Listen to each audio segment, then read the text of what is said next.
Salam, xoş gördük. Yenidən sizinlə həmişə olduğu kimi mənəm həkim, psixoterapevt, yalan və bədən dili üzrə ekspert Elnay Rəhimov Tambovski. Bugünkü mövzumuz çox maraqlıdır. Söhbət açacağam ki, natamamlıq hissi, yetərsizlik hissi və ya kompleksi hansı ağır fəsadlara yol açır?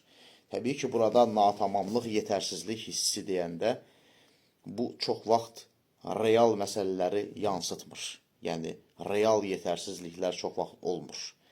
Əsasən insanın öz beynində qurduğu senarilərdir.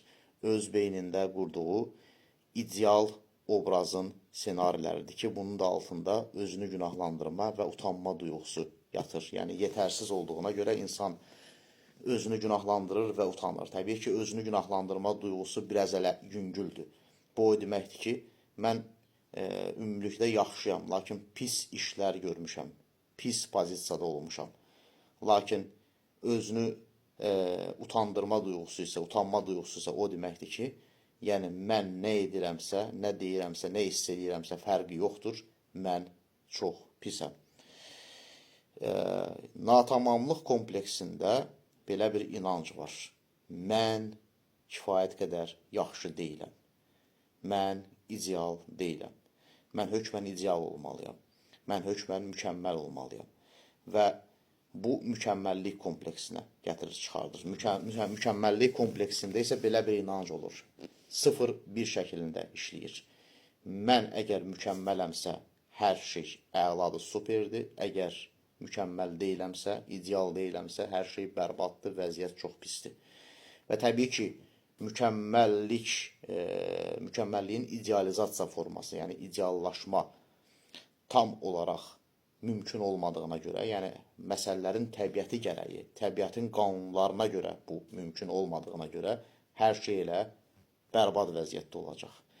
Yəni, bu ideal olmağa çalışmaq bir mənalı olaraq gətirib çıxardacaq uğursuzluğa, depressiyaya, bədbəxtliyə, tükənmişlik sindromuna. Yəni, onunla bərabər insan sanki bir bitməz bir dairənin içərisində hərəkət edir. Yəni, çıxmaz bir küçə kimidir.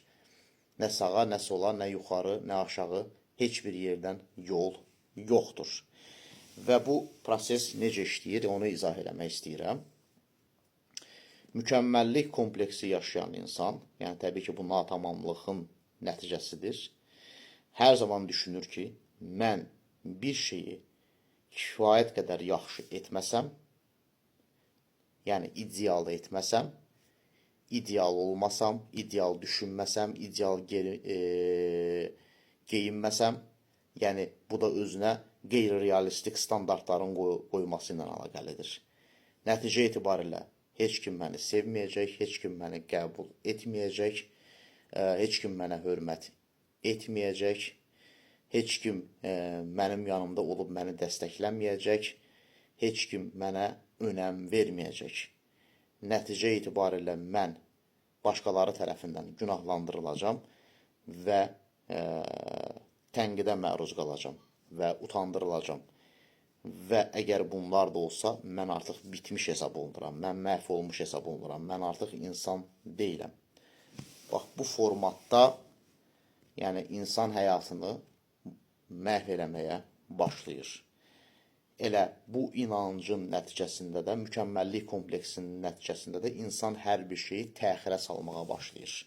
Deyək ki, bir məsələni başlatmaq istəyir, bir hədəfi qoyur qarşısına, uzun-uzadı onun üzərində düşünür, daşınır, parçalarını ayırır, analiz edir, sintez edir, detalları sadələşdirir, amma yenə də nə deyir? Bir şeyə başlaya bilmir, çünki fikirləşir ki, zaten bu ideal olmayacaq. Əgər ideal olmayacaqsa, demək ki, nədir?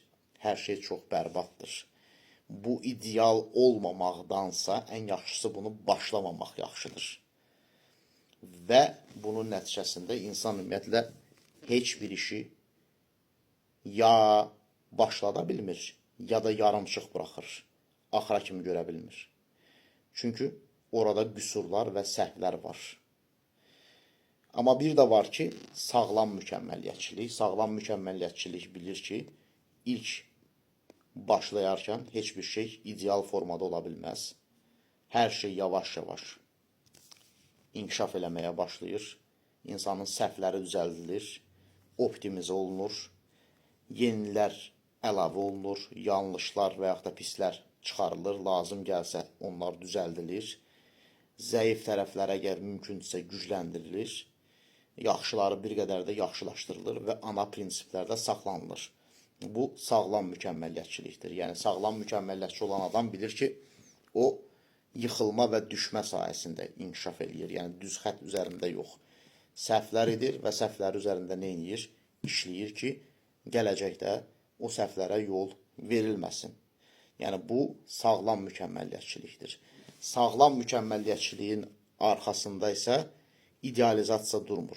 Deyir ki, mən kifayət qədər yaxşıyam. Kifayət qədər yaxşıyam, yəni nə deməkdir? Daha pis ola bilərdimi? Cavab bəli. Və əgər kifayət qədər yaxşı deyiləmsə, əgər kifayət qədər yaxşıyamsa, demək ki, bu ideal deyil. Deməli, burada səhvlər də var da, düzdür, ola bilərmi? Bəli, ola bilər. Əgər ola bilərsə, o səhvlər üzərində işləmək olar, bəli, işləmək olar. Onları düzəltmək olar, böyük ehtimal ki, bəli, düzəltmək olar. Və bütün bunları öyrənərək özümü inkişaf elətdirə bilərəmmi? Bəli, bilərəm. Və digər bir sual, gələcəkdə bu daha da yaxşı ola bilərmi? Bəli, daha da yaxşı ola bilər. Ona görə ideal olmaq əvəzinə belə insan inancını dəyişdirib bu şəkildə deməlidir. Mən kifayət qədər yaxşıyam. Amma kifayət qədər yaxşı olmağım mükəmməl olmağım anlamına gəlmir. Hər dəfə səhvlər olacaq.